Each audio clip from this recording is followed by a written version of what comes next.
देखो structured query language, इसको हम शॉर्ट में बोलते हैं एसक्यूएल, ठीक है। Structured query language and short में बोलते हैं एसक्यूएल।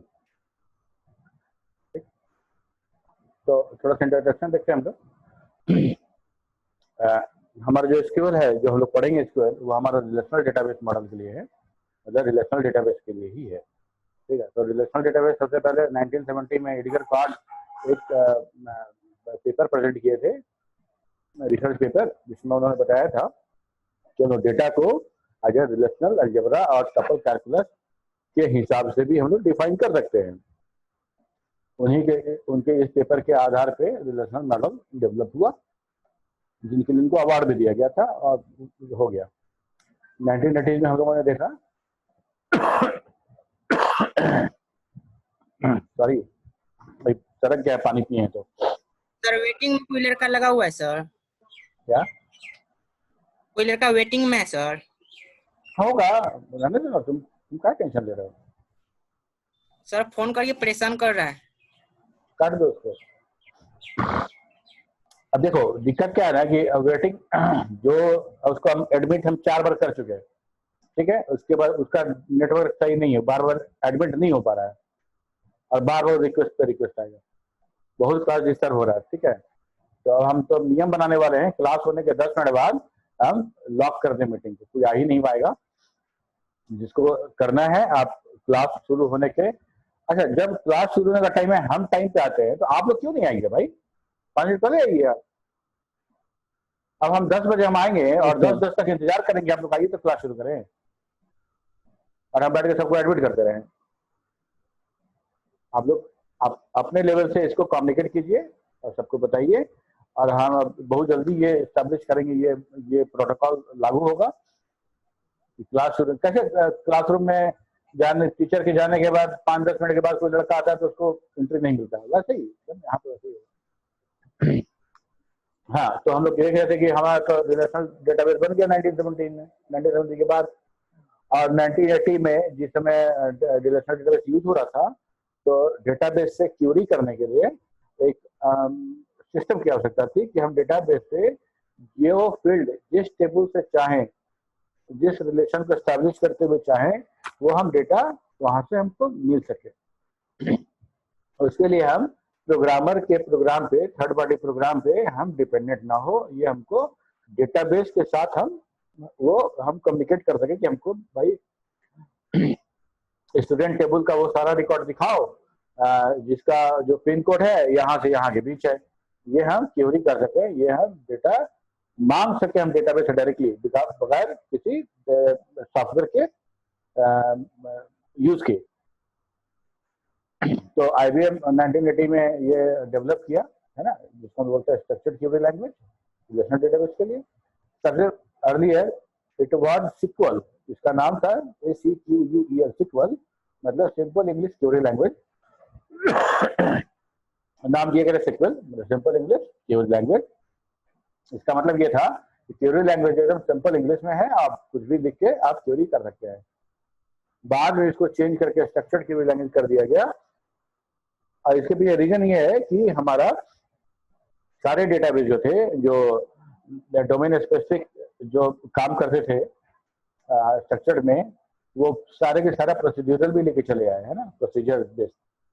तो हम लोग को अब डिफरेंशिएट करना था, ये हमारा प्रोसीजर बेस है, ये हमारा स्ट्रक्चर बेस है। तो हम सारे के सारे एसक्यूएल, क्योंकि हमारा स्ट्रक्चर बेस था, तो इसको हम लोग मतलब इसको नाम दे दिया गया बाद में स्ट्रक्चर क्वेरी लैंग्वेज, ठीक है। ये तो इंट्रोडक्शन था। इसके बाद देखें एसक्यूएल है क्या। एसक्यूएल को हम लोग बोलते हैं कि this is a domain specific language. Domain specific करने का मतलब क्या है कि ऐसा समझो कि अगर एक C++ जावा को देखें तो जनरल पर्पस प्रोग्रामिंग लैंग्वेज है। जनरल पर्पस प्रोग्रामिंग लैंग्वेज करने का मतलब उससे हम किसी तरह कोई प्रोग्राम बना सकते हैं, ठीक है, जनरल पर्पस। स्कूल का बनाना है तो बना दिए, किसी मेडिकल हॉल का बना दिए, कुछ ग्राफिकल डिजाइन बनाना है तो बना दिए, कुछ भी कर सकते हैं, that is general purpose. But SQL is not general purpose, ये domain specific language. Domain specific करने का मतलब कि ये जो है वो उस डोमेन, जिस डोमेन के लिए उस डोमेन पे लिमिटेड है ना। हम अगर हम डेटाबेस की बात कर रहे हैं तो हमारा ये सिर्फ डेटाबेस का काम करेगा, उससे हम कैलकुलेटर और वैसा कुछ हम लोग प्रोग्राम नहीं बनाने वाले हैं, ठीक है। पहला बात तो ये हो गया कि SQL is domain specific, whereas other high level language C++, Java like are the general purpose programming language। दूसरा बात, एसक्यूएल जो था उसको बोलते हैं डिक्लेरेटिव लैंग्वेज। डिक्लेरेटिव लैंग्वेज मतलब कि क्या करना है आपको, आपको सिर्फ यही बताना है, कैसे करना है, प्रोसीजर नहीं बताना है आपको। हम लोग प्रोग्राम लिखते थे, क्या लिखते हैं, instruction by instruction, instruction by instruction लिख के हम लोग प्रोसीजर बनाते हैं, है ना, कि ये प्रोसीजर है, हर इंस्ट्रक्शन के हिसाब से मेरा प्रोग्राम रन करेगा और मेरा ये काम हो जाएगा। लेकिन एसक्यूएल ऐसा नहीं है। एसक्यूएल को आपको सिर्फ बताना है व्हाट टू डू, क्या करना है आपको, आप क्या चाहते हैं, आपको ये बताना है, और कैसे करना है वो एसक्यूएल खुद डिसाइड करेगा कि उसको कैसे करना है, ठीक है। हम लोग जो अभी हम लोग बात कर रहे थे लास्ट जो क्लास था यूट्यूब लाइव सेशन का, तो हम लोग फिजिकल आर्किटेक्चर की बात कर रहे थे। उसमें तुम लोग अगर देखे होंगे तो उसमें हम लोग क्यूरी प्रोसेसर का और क्यूरी ऑप्टिमाइजर का बात किए थे, ठीक है।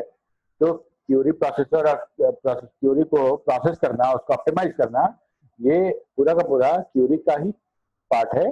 हमको सिर्फ ये लिखना है कि भाई हमको ये काम करना है, बाकी हमारा डेटाबेस उसको क्यूरी को प्रोसेस, पहले क्यूरी को प्रोसेस करेगा, ऑप्टिमाइज करेगा, उसको प्लान करेगा। प्लान करने के बाद वो 2-3 तरह से रिकॉर्ड को फेच करने की कोशिश करेगा और उसके बाद सिलेक्ट करेगा कि कौन सा प्लान बेस्ट है मेरा, है ना, किससे हमारा कम टाइम में मेरा रिकॉर्ड फेच होके आ रहा है। वो सेशन मत भूलना, 12 बजे शायद फिर हम दोनों को लिंक भेज दिए हैं। आधा घंटा का सेशन है, जो चीज तुम्हारे डेटाबेस में छूटा हुआ है वो सब वहां कवर होने वाला है, ठीक है। तो तुम्हारा सिलेबस यहाँ कंप्लीट होगा। हम एक्चुअली सिलेबस से ज्यादा ही पढ़ा रहे हैं यहाँ पे भी, तो और उसे जो एकदम सिलेबस में नहीं है वो तुम वहां देख लेना, तुम्हारा डेटाबेस कंप्लीट रेडी हो जाएगा, ठीक है, छोड़ना मत। कुछ बोला नहीं कोई, छोड़ देगा क्या? No sir. ठीक है, एसक्यूएल डिक्लेरेटिव लैंग्वेज। अब क्या है, what to do, no need to specify how to do. जैसे कि हम लोग जनरल पर्पस प्रोग्रामिंग में लैंग्वेज में करते हैं, how to do, variable data ले रहे हैं यूजर से, फिर उसमें 2 गुना कर रहे हैं, उसका इस वेरिएबल रख रहे हैं, उसमें इफ लगा रहे हैं, फॉर लगा रहे हैं, इतना सारा कुछ करने के बाद एक निष्कर्ष पे पहुंचते हैं। वो सब काम हमको नहीं करना है। जो बोलता है ना कि हमको बताओ मत कैसे करना है, हमको खाली काम बताओ, वैसे ही एसक्यूएल बोलता है कि हमको सिर्फ काम बताओ क्या करना है, कैसे करेंगे हम डिसाइड करेंगे, वैसा कुछ, ठीक है। अब देखो एसक्यूएल में हम लोग क्या क्या सीखेंगे, ठीक। तो बेसिकली ये 4 तरह का कमांड है, कभी कभी 5 तरह का भी होता है, हम बताते हैं क्यों। और इसके अलावा कंस्ट्रेंट है कुछ जो हम लोग उसको देखना है हम लोग को। और जैसे हम लोग देखेंगे तो एग्जांपल के लिए कुछ ना कुछ लेना पड़ेगा। Sir what is domain specific language? Hello, हाँ, डोमेन स्पेसिफिक करेंगे मतलब किसी डोमेन के लिए खास, जनरल पर्पस नहीं है, जनरल पर्पस नहीं है, एक डोमेन के लिए खास बनाया गया है। एसक्यूएल जो हमारा डेटा बेस के लिए है, इसमें जो भी हम प्रोग्रामिंग करेंगे, जो भी हम लिखेंगे, तो वो सारा का सारा इसी डोमेन के लिए, मतलब डेटाबेस के लिए होगा, रिकॉर्ड फाइंड आउट करने के लिए होगा। ये हमारा जनरल पर्पस प्रोग्रामिंग सॉफ्टवेयर बनाने के लिए नहीं होगा। आई बात समझ में? Yes sir. ठीक है ना। तो अब देखो ये 4 तरह का कमांड है, कभी कभी 5 तरह का भी लिखते हैं, ठीक है, बेसिकली 4 ही तरह का है। और इसके अलावा कंस्ट्रेंट है कुछ, ठीक है। तो कंस्ट्रेंट हम लोग देखेंगे, पहले हम लोग ये देख लें, इसके बाद धीरे धीरे देखेंगे। यहाँ पे एक बात को लेके ये आर्गुमेंट हो सकता है और ये सवाल आपसे हो सकती है, ये जो डीएम है, डीडीएल है, डेटा डेफिनेशन लैंग्वेज है, डेटा मैनिपुलेशन लैंग्वेज है ना, ट्रांजेक्शन कंट्रोल है, और ये हमारा डेटा कंट्रोल लैंग्वेज है। ये सारा का सारा कैसे कैसे क्या क्या पर्पस में यूज होगा हम सब देखेंगे। हाँ, तो हम लोग ये बोल रहे थे, ये सिलेक्ट कमांड को लेके ये आर्गुमेंट हो सकता है, ये डिस्कशन हो सकता है कि डीएमएल कमांड है या ये डीक्यूएल कमांड है। देखो, एक सिलेक्ट को रखा जाता है DQL, डेटा क्यूरी लैंग्वेज, ठीक है, डेटा क्वेरी लैंग्वेज। लेकिन हम लोगों ने यहाँ डीएमएल में कंसिडर किया इसको, ठीक है, क्योंकि दो एक ही हम लोग उसको डीएमएल में पढ़ेंगे तो दो जगह पे एक ही कमांड को पढ़ने से फायदा है नहीं। लेकिन हाँ, एक बात ये हमेशा ध्यान में रहे कि स्टैंडर्ड जो हमारा डेटाबेस का है उसमें सिलेक्ट को डीएमएल कमांड में लिस्ट किया गया है, ठीक है। क्यों? इसलिए कि देखो select command is DQL as well as DML command, data query language as per the school standard. Select is in DML list, ठीक है। They mentioned that the select is limited form of the DML means select is DQL and select star into is DML, ठीक है। मतलब सिर्फ select लिखते हैं, select star from database और ऐसा लिखते हैं, तो वो हमारा डेटा क्वेरी लैंग्वेज है, डेटा सिर्फ क्वेरी कर रहे हैं। लेकिन हम डेटा सिलेक्ट स्टेटमेंट यूज करके हम डेटा मैनिपुलेशन भी कर सकते हैं, है ना। और जब डेटा मैनिपुलेशन की बात आएगी तो वो डीएमएल कमांड हो जाएगा। तो ये बात है कि हम सिलेक्ट को डीएमएल कमांड में भी रखते हैं, ठीक है। क्लियर हो गया? इसके बाद हम लोग देखेंगे कि कमांड क्या क्या है और कैसे कैसे है। और इसको समझने के लिए हम लोग ये कर रहे हैं कि हम ओरेकल को बेस मान रहे हैं। बेस किसको मान रहे हैं? ओरेकल को। ओरेकल में जैसे जैसे सब कुछ होगा वैसे वैसे हम लोग, ठीक है। अब देखो हम लोग डीडीएल और डीएमएल कमांड को ओरेकल लेके कर रहे हैं हम लोग। तो सबसे पहले हम लोग डेटा टाइप समझते हैं। दिख रहा है सबको? Yes sir. ठीक है। तो Oracle built in data type क्या है? चार है, साइज देखते हैं हम लोग, fix length character data of size of length size byte और कैरेक्टर। कैरेक्टर में हो या बाइट में की बात है। मैक्सिमम साइज होता है 2000 बाइट और कैरेक्टर, 2000 बाइट और कैरेक्टर का होगा default. And minimum size 1 byte. अगर हम बाइट डिफाइन नहीं करते हैं तो वो खुद ब खुद 1 बाइट का होगा। It padded blank space if data is less than provided size, ठीक है। मान लो कि हम डेटा 10 का दिए, याद फैक्टर तो नहीं देखेगा ना, मतलब हम 10 का विड्थ दिए हैं और हम 5 ही उसमें डेटा डाल रहे हैं, मतलब 5 ही कैरेक्टर डाल रहे हैं और किसी का नाम 5 कैरेक्टर का ही हो गया, तो बोलता है क्या कि padded blank space if data is less than provided size. 10 की जगह पर 5 है तो बाकी ब्लैंक स्पेस वो पैड कर देगा उस पर, ठीक है। varchar, एक कैर हो गया, ये हो गया varchar। इसमें भी है साइज, varchar ब्रैकेट में साइज देते हैं, ठीक है। Variable length character string having maximum length size byte or character, you must specify size for the varchar, max size is 4000 byte या character, ठीक है। हम लोग क्या पढ़ रहे हैं? देखो हम लोग जब डेटाबेस टेबल क्रिएट करेंगे तो हम लोग क्या क्रिएट करेंगे? हम लोग फील्ड बनाएंगे, हम लोग एट्रीब्यूट बनाएंगे और एट्रीब्यूट को पर्टिकुलर डेटा टाइप बताना पड़ता है, डेटा टाइप बोलना पड़ता है। जैसे हम लोग प्रोग्रामिंग में कोई डेटा स्टोर करते हैं तो हम बताते हैं कि वेरिएबल किस टाइप का वेरिएबल है, मतलब किस तरह का डेटा लेगा, डेटा टाइप हमको डिफाइन करना पड़ता है। सेम वैसा ही अगर हम टेबल बनाएंगे और टेबल में हम लोग का जो एट्रीब्यूट होगा, जो फील्ड होगा, उसका नाम रहेगा, नाम के साथ साथ हमको डेटा टाइप भी देना पड़ेगा, डेटा टाइप और साथ में विड्थ, कितना डेटा रखना है, बहुत इंपॉर्टेंट है। इसलिए कि ज्यादा डेटा आप ज्यादा विड्थ रखेंगे तो डेटाबेस का साइज बड़ा होगा, वेस्ट होगा, और कम रखेंगे तो आपका इंफॉर्मेशन पूरा नहीं आएगा। तो ये पूरा का पूरा उस हिसाब से होना चाहिए कि आपको डेटा लॉस भी, डेटा भी ना छूटे और साइज ना। जब हमको नेम लिखना है तो नेम के लिए 50 देना उचित नहीं है और 10 भी उचित नहीं है, तो हम उसके अकॉर्डिंग हम लोग रखते हैं, ठीक है। अच्छा, अब varchar के बाद एक varchar 2 है। varchar 2 variable length character string having maximum length size byte or character, you must specify size for the varchar 2। अब यहाँ देखो 4000 byte if max string size below standard। Oracle 12C के लिए है। अगर Oracle 12C है तो हमारे पास ये वाला चीज जो था हम लोग सेटल कर सकते थे कि 4000 बाइट अगर हो जाएगा, अगर मैक्स स्ट्रिंग साइज को स्टैंडर्ड सेट कर दें, ठीक है, और इसको एक्सटेंडेड कर दें, तो वो मेरा 32,000, ये 4000 रहेगा, ये 32,000 स्टैंडर्ड एक्सटेंडेड कर दें तो 32,000 बाइट हो जाएगा, जो हम लोग का प्रोग्रामिंग में आईएनटी का जो साइज होता है, आईएनटी वेरिएबल का सी में, वही। ठीक, यहाँ पे एक चीज समझने का है कि varchar और varchar2 ये दोनों ऑलमोस्ट सेम टाइप का ही है, ठीक है। ये 4000 बाइट था, ये 4000 बाइट है, ठीक। 12 सी में अलग बात है, ये ज्यादा हो जा रहा है, लेकिन उसके अलावा बाकी में ये भी 4000 था, ये 4000 है।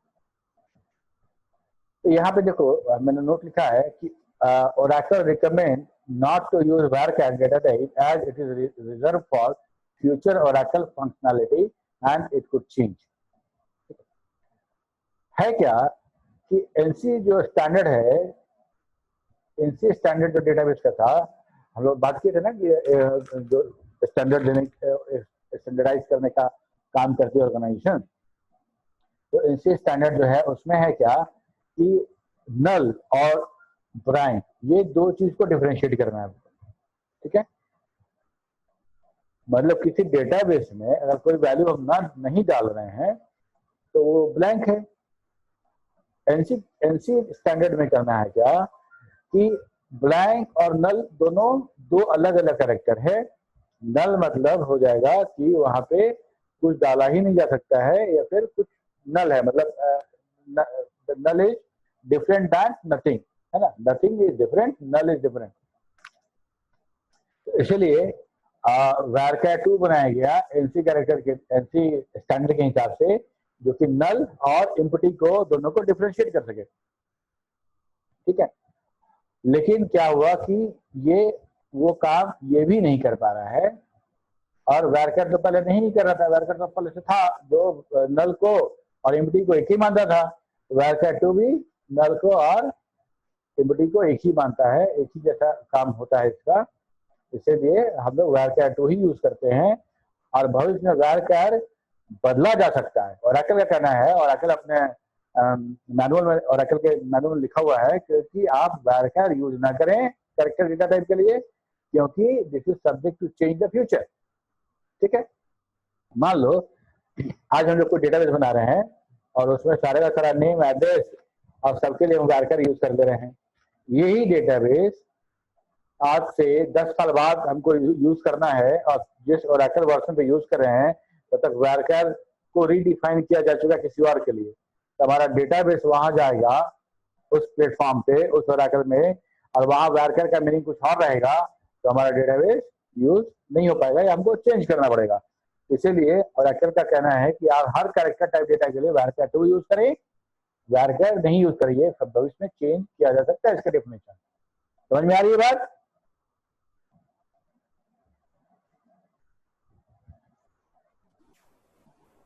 सर ऊपर कीजिएगा, स्नैप नहीं लिया है। क्या ऊपर कीजिए ना सर। ऊपर करें? सर स्नैप लेना है। अच्छा रुक जाओ।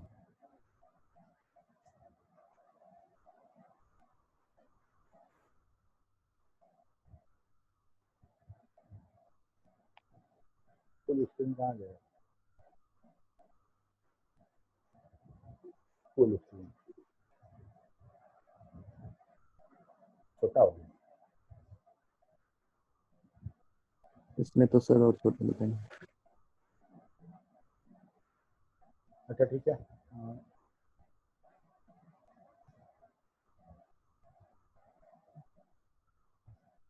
सर पहले जैसे ही रहने दीजिए, बस उसी में ले लेते हैं। ठीक ठीक ठीक।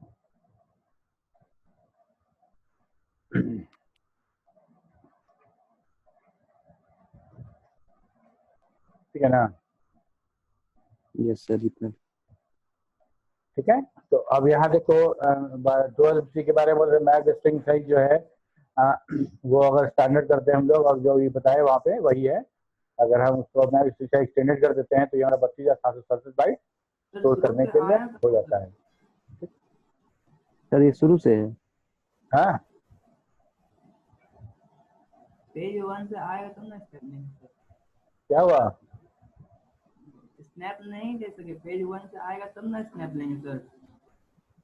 नहीं सुनाई दे रहा, क्या बोल रहे हो? स्नैप नहीं लिया है स्नैप सर। नहीं ले सके। अच्छा लो तो रुका हुआ तो है, तो कितना टाइम लगता है स्नैप लेने में?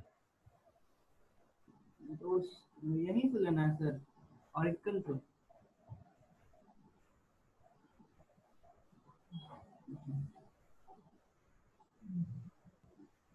ये सब हम तुमको भेज देंगे, ऐसा नहीं है, ठीक है ना? अभी उसको ले लो, स्नैपशॉट लेते चलो, और तुमको अभी मतलब क्लास के बाद रेफर करना हो तो तुमको काम आएगा, ठीक है? मतलब वर्का 2 देख लिए, अब यहाँ से ले लो।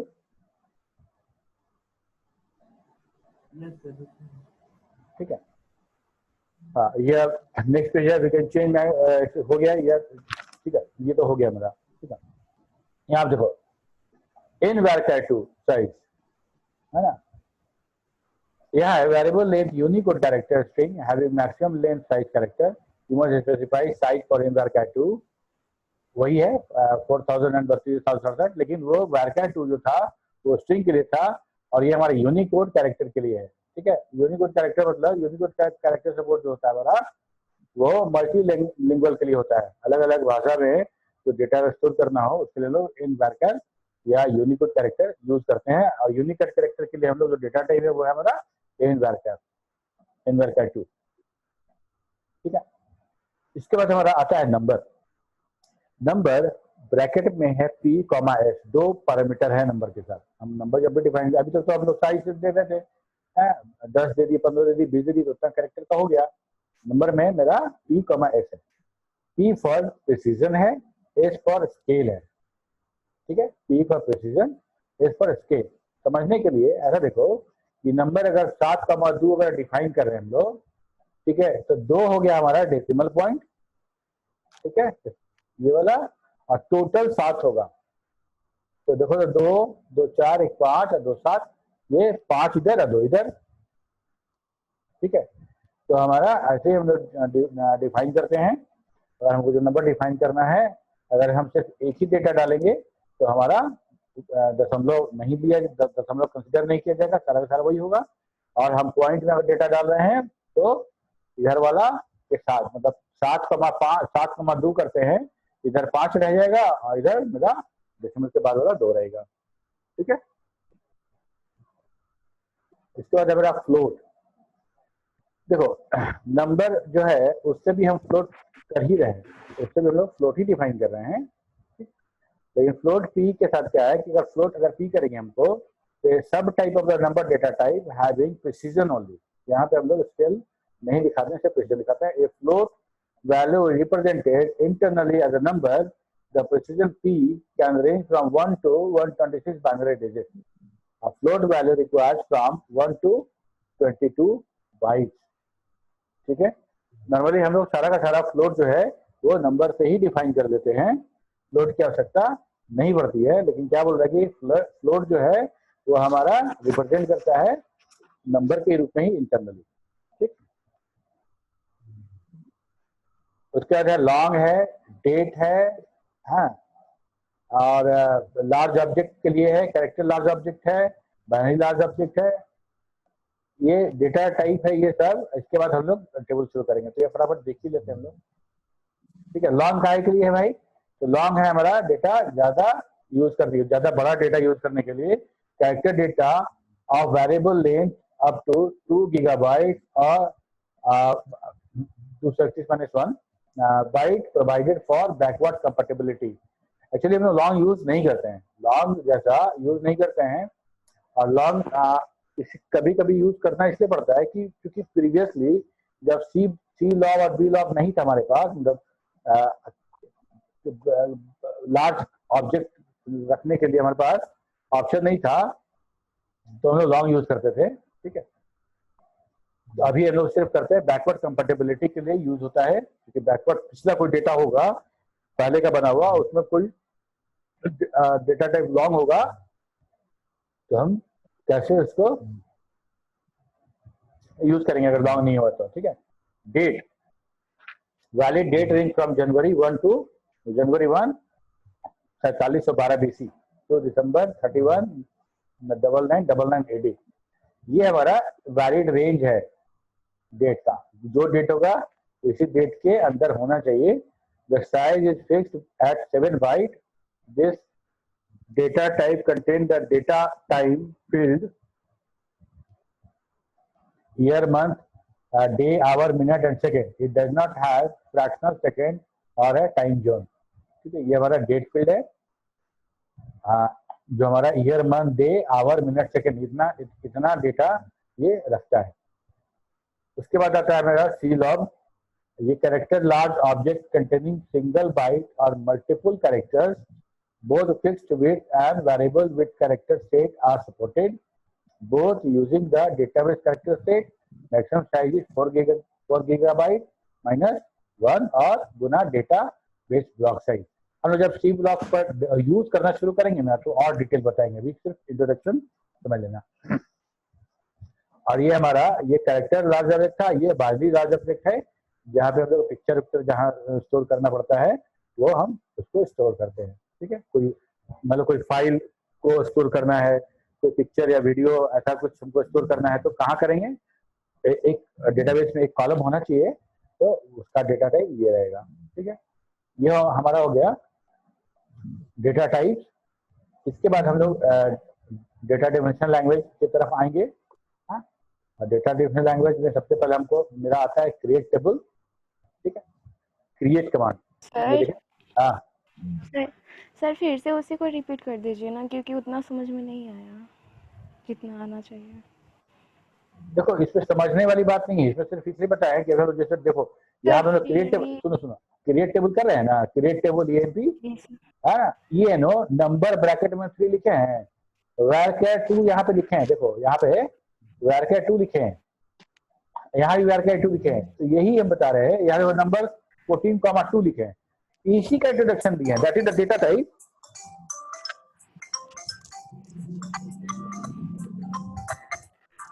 फिर देखिए C++ के अलावा वहाँ पे स्ट्रिंग डेटा टाइप मिलता है हमको, तो यहाँ पे varchar है हमारा स्ट्रिंग के लिए और varchar 2 है, और varchar का कहना है कि varchar आप इस्तेमाल ना करें, बल्कि चेंज हो सकता है। सिंपल, हम लोग हमेशा varchar 2 यूज करेंगे।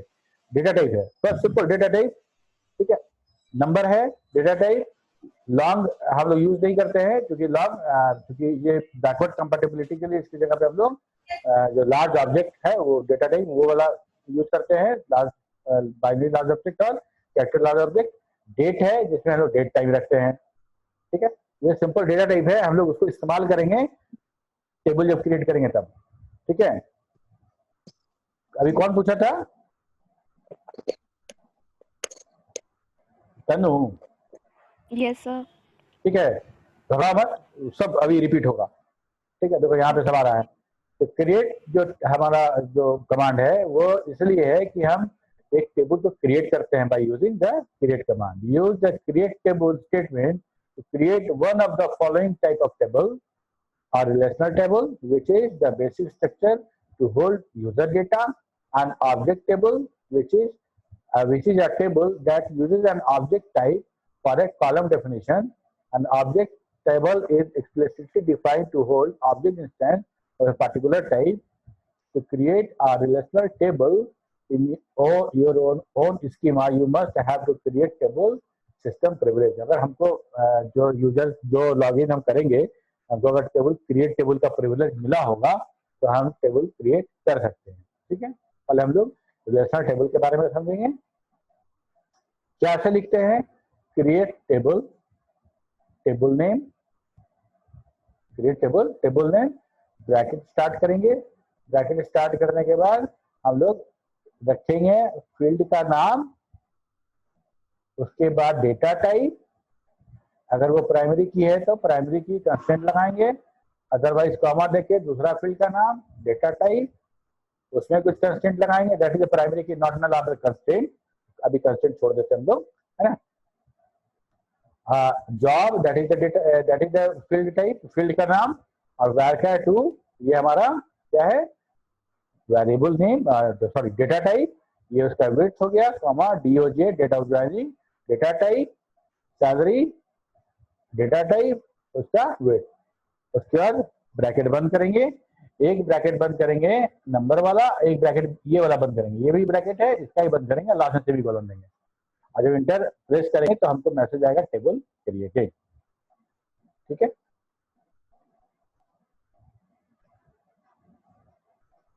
अच्छा इसमें हम एक काम करते हैं, इसमें सारा का सारा सिंटेक्स भी लिख देते हैं तो ज्यादा अच्छा समझ में आएगा, है ना।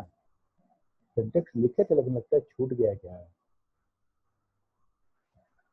क्या है कि क्रिएट टेबल, एक कमांड है क्रिएट टेबल। ठीक है, क्रिएट करें टेबल, क्रिएट टेबल, और उसके बाद हम लोग टेबल का नाम देंगे, EMP हमारा टेबल नेम है। उसके बाद ब्रैकेट शुरू करेंगे, टेबल नेम के बाद ब्रैकेट शुरू करेंगे, ब्रैकेट के अंदर पेयर है मेरा, एट्रीब्यूट का नाम स्पेस उसका डेटा टाइप, अगर उसका विड्थ देना तो विड्थ, कॉमा, फिर दूसरा फील्ड का नाम, उसका डेटा टाइप, उसका विड्थ। ठीक है, बोलो ठीक है कि नहीं है? ठीक है सर। ठीक, अच्छा अब डेटा मेरा टेबल क्रिएट हो गया। अगर हम डिस्क्रिप्शन का कमांड लिखते हैं DESC, ठीक है, तो ये क्या करेगा कि वो डेटा दिखाएगा हमको कि हमारा बना है कि नहीं बना है, मतलब।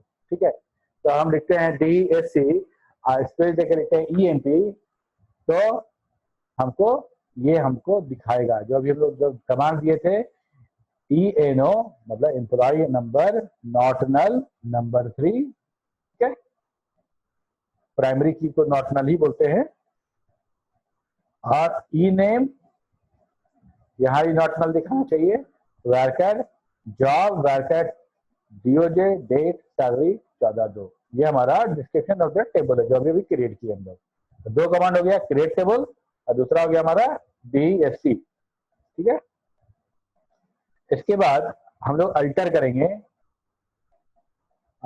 मान लो कि अगर जो हम लोग बनाए थे टेबल, इसके स्ट्रक्चर में कुछ काम करना है, हम लोग डेटा एंट्री नहीं कर रहे हैं अभी, हम लोग डेटा डिफाइन करने का काम कर रहे हैं। DDL कमांड्स के बारे में बात करें, जहां पे हम लोग टेबल बनाएंगे, टेबल को मॉडिफाई करेंगे, कुछ ऐड करेंगे, कुछ उसमें से कुछ फील्ड को हटाएंगे, किसी का डेटा टाइप चेंज करेंगे, मतलब सारा का सारा मॉडिफिकेशन अल्टरेशन होगा। हम लोग उसको मिटा भी सकते हैं, और सारा का सारा रेडी हो जाएगा तब हम लोग डेटा उसके अंदर इंसर्ट करना शुरू करेंगे। जहां डेटा इंसर्ट करना शुरू करेंगे तो वो फैमिली जो है कमांड का, उसको हम बोलते हैं DML कमांड। ठीक है, तो DDL कमांड में हम लोग को देखना था क्रिएट टेबल, क्रिएट अल्टर, ये डिस्क्रिप्शन देख लिए। डिस्क्रिप्शन एक्चुअली हमको DML कमांड नहीं है, DDL कमांड नहीं है, लेकिन हम लोग उसमें यूज करते हैं इसको देखने के लिए। अल्टर मतलब क्या हुआ, we can add modify rename delete column जो है टू और फ्रॉम क्रिएटेड टेबल।